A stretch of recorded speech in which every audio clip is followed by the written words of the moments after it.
If you've ever wondered why some people never post on social media, psychology has a surprisingly deep answer. There's a person in your life, maybe you've already thought of them, who almost never posts anything. No vacation photos, no birthday stories, no life update reels. Their Instagram either doesn't exist or it's got 11 posts from 4 years ago and a blurry profile picture. And here's the strange part. They seem completely fine. Actually, sometimes they seem better than fine.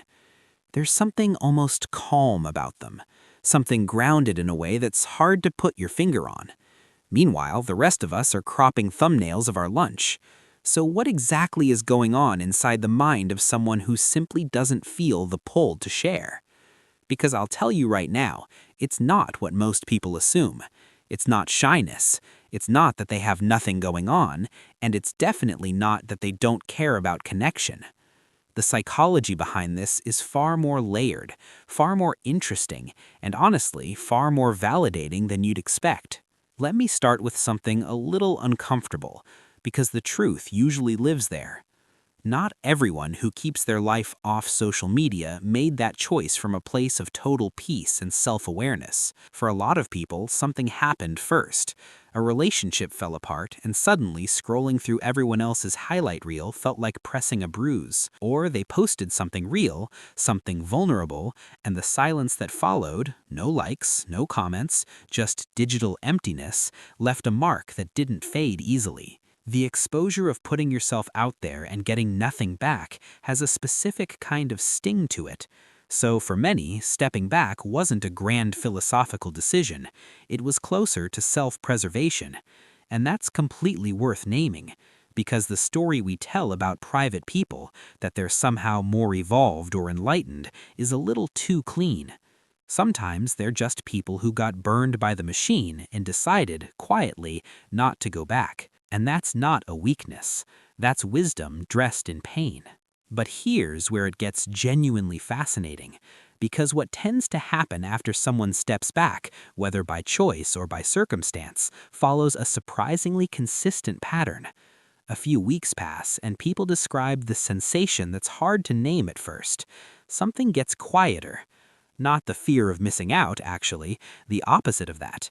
It's more like a background noise they'd stopped noticing was suddenly, finally, gone. Like you've been living next to a motorway your whole life, and one day you drive far enough away and realize, oh, this is what silence sounds like. And when researchers and psychologists ask these people what they miss about social media, most of them pause for a long time, and then they say something like, I don't really miss it at all. Which raises a question your brain should be asking right now. If it felt so natural to leave, why was it so hard to imagine leaving in the first place? There's a study published in the Journal of Consumer Research that helps answer that. Researchers found that when people anticipated sharing an experience, even before they actually did, they enjoyed that experience measurably less. Just the mental act of thinking, I should post this, was enough to pull them partially out of the moment. Think about that. Your brain is simultaneously trying to live something and package it for an audience, and those two tasks are fundamentally in competition with each other. The memory you form becomes shallower. The emotional imprint is lighter. You were there, technically, but part of you was already writing the caption. People who don't share aren't just protecting their privacy. They're often, without even knowing it, protecting the depth of their own experience. And your brain, by the way, is not built to perform and be present at the same time. These are neurologically different modes. Presence activates your default mode network, the part of your brain involved in deep processing, meaning-making, and emotional memory. Performance, on the other hand, pulls in your prefrontal cortex in a very specific way, monitoring, editing, evaluating how you're coming across.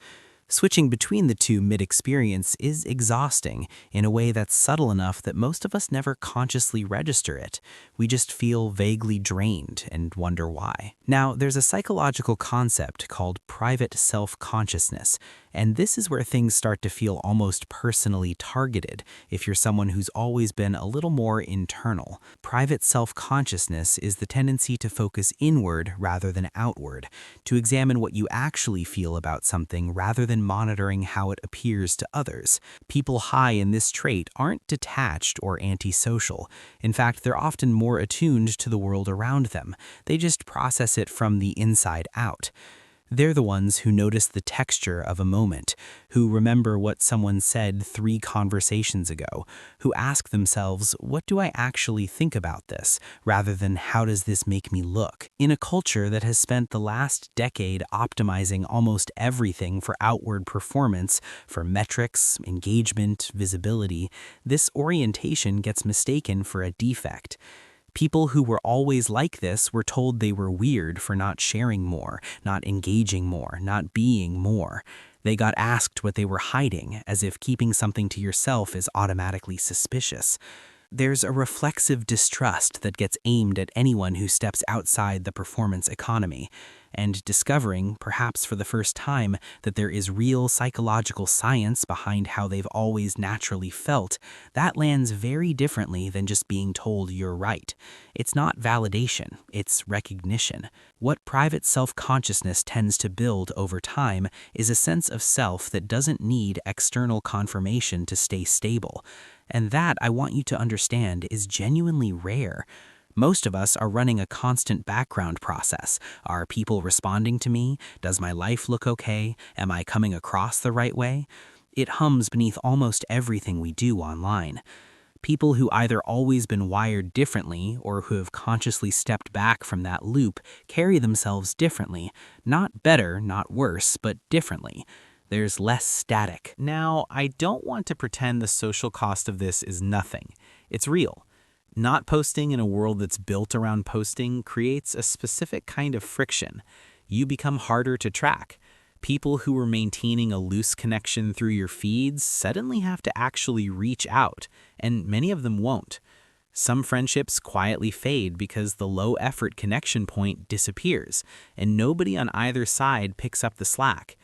That can genuinely hurt, and it's worth saying so honestly rather than wrapping it in a bow. But what also tends to happen, and this is the part worth paying attention to, is that the people who do show up, who call, who text, who make actual plans, turn out to be a completely different category of relationship. The Harvard study of adult development tracked people for over 80 years, one of the longest studies of human well-being ever conducted. And what it found, consistently, was that the quality of your close relationships is one of the strongest predictors of long-term health and happiness we have. Not the quantity, not the number of followers or connections or people who viewed your story.